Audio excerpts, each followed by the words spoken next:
Hello and welcome to this video. Thank you for clicking on it because I'm getting extra engagement. And today's video is going to be about how to sleep safe and sound. I struggle with psychosis myself, so sleeping was sometimes kinda hard, and I found some things that might be able to help you with this. Some small tips to things that might drastically change how you sleep. So let's begin with the first one. So the first tip I'm gonna give you is, of course, weighted blankets. These things help you sleep comfortably because some extra some weight on your body is always comfy. They don't usually soft, and I should always recommend around 10% of your body weight. You can do more, that's true, but not regularly. Like if you're really uncomfortable, you need to sleep properly, then maybe it can help. But don't do it every single night. Okay, so another thing is, of course, plushies. They can help you feel safe. This one I got from my mom when I had my first psychosis. It helped me keep me safe because mom sprinkled some oils on it that smelled nice, like lavender and such. Lavender is also a really good tip. Then another one is, of course, really big stuffed animals.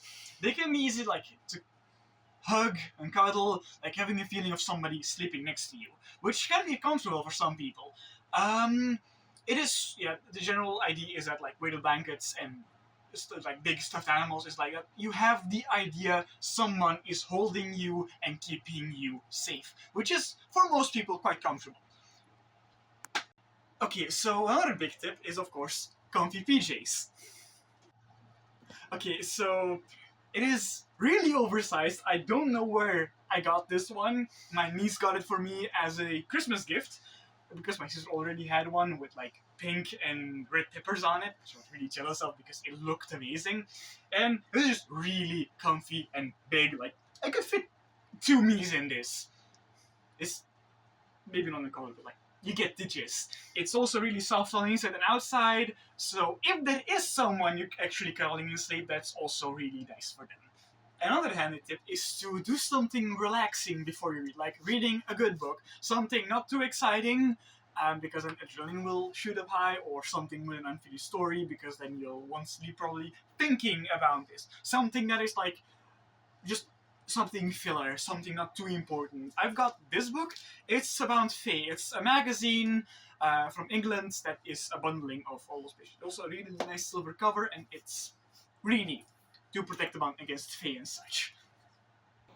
Another handy thing is, of course, oils and such. This is, of course, a wooden disc with a rune carved on it for protection, and a plushie that I showed earlier, which are like they hold smell really well.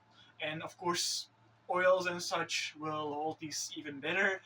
Um, One that I really recommend is lavender, which is really calming. You can, of course, have plenty more, but especially don't do peppermint. Peppermint will excite you and will make you more active, which is not what you want. Teas also help for this. There's plenty of teas that help you get an easier night's sleep. Another thing that is quite practical are bells. They are used for cleansing in certain cultures and such, and just a satisfying noise. Just how could you not like this? Just make sure they don't end up in the hands of a child, because it will annoy the shit out of you, or the child's parents, or whoever is around. Another fun tip is, of course, having a knife next to you. It's like more of a comfort thing than anything, but like the idea of being able to defend yourself in the worst case is always practical. I wouldn't recommend anything other than a knife because other things can happen, and a knife is probably the safest way to defend yourself. So there are a few different ways of protecting magic and stuff like that to protect yourself. It's more of a safe feeling and to like keep yourself safe. Who knows what's out there? One of them is, of course, like average runes, protection spells, seals, spell jars. Another one is, of course, a hoof item, an iron hoof item specifically.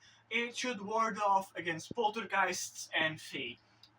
They usually don't like iron, so it's best to keep something of iron nearby. Another one is, of course, a wooden stake. A wooden stake, of course, best taken from a tree from a graveyard of a religious place. This one isn't, but it still is useful. Of course, then a last one is, of course, sprinkling salt in front of an entrance. any entrance will do, it will protect you from any sort of evil spirit trying to enter. You should feel safe, this should be fine. If there is a crack in your seal, doesn't matter, it's just about feeling safe. But still, better be safe than sorry. That was it for today. I hope you sleep soundly, and I hope I'll be safe.